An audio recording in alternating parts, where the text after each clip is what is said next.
wasiirka wasaaradda waxbarashada iyo tacliinta sare Cabdilaahi Ibraahim Habale oo kulan dhinacyo badan taabanaya la yeeshay maamulayaasha dugsiyada hoose dhexe ee dalka oo dawladda Soomaaliland waqtigan talada haysa ay ka dhigtay waxbarashada bilaash in ay ku dhigtaan ardayda guud ahaan ku dhaqan Soomaaliland ayaa waxa kulankaasi si door ah loogu la fuguray sidii loo tayeyn lahaa waxbarashada dugsiyada hoose dhexe ee dawliga ah ee dalka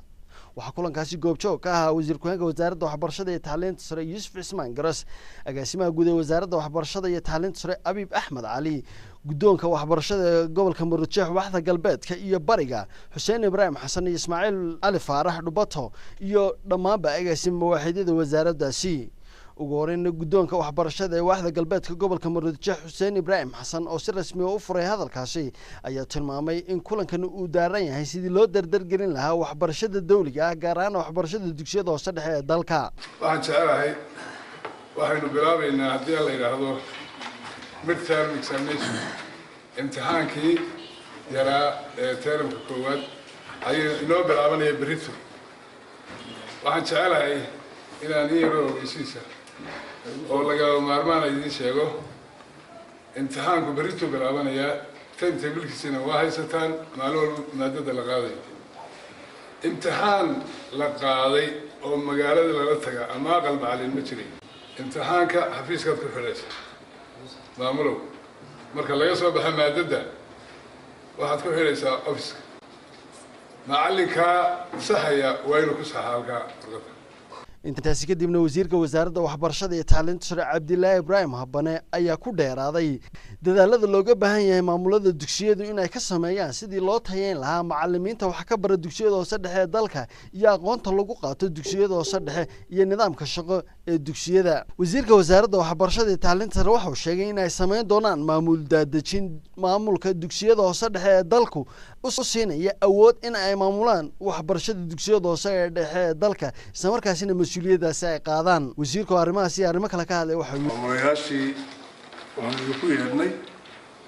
kow markuu horeysada inaan kala war qaadano mar labaadkana ee waxbarashada aasaasigeedii idinka gacanta ku haya idinkaa maamulaya waxbarashada dalkuna sida Hargeysa u shaqayso uu dalku u shaqayn halkaa wixii ka socduun baa gobolada gaaraya inagu waxaan haysanaa wax badan inagoo wax badan haysanaa haddana macallinkii tababarnaa wuu inaga tegey tababar baa la geliyey kharash baa galay wasaaradda loo tababaray hadda kadib adduun ma la gelaynaa waxaan u tababarayna markaa inuu shaqo tago isku shaqo tago mise inuu wax ku soo celiyo bulshadii ilaa hanti ummadad baa ku baxaysay waxa loo baahan yahay maanta inaan kabno tacliintii waxa weeye aasaaska waa idinka annaguna waan la soconaynaa waxa la wixii la heli karayaba waan raadinaynaa idinkana saxqaan baan inaga doonayaa inima lihin adduun baad haystaan oo aad kaaftoon ku tihiin inima lihin laakiin waxaan leenahay dadaalkiina iyo kartidiina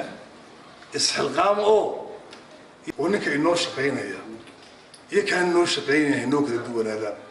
xubno ka mid ah maamulayaasha dugsiyada hoose dhexe ee dalka oo iyaguna madashaasi ka hadlay ayaa tilmaamay inay si diiran u soo dhaweynayaan soo jeedimaha iyo amaawiirta kala duwan ee wasaaradda waxbarashada ee warkacayo wasiirka wasaaraddaasi isla markaasina waxay tilmaameen in baahiyaha maanta jira ay la qabaan qaranka iyo guud ahaan shacabka Soomaaliland sidoo kalena ay diyaar u yihiin in dhankooda ay ka ciyaaraan doorka looga baahan yahay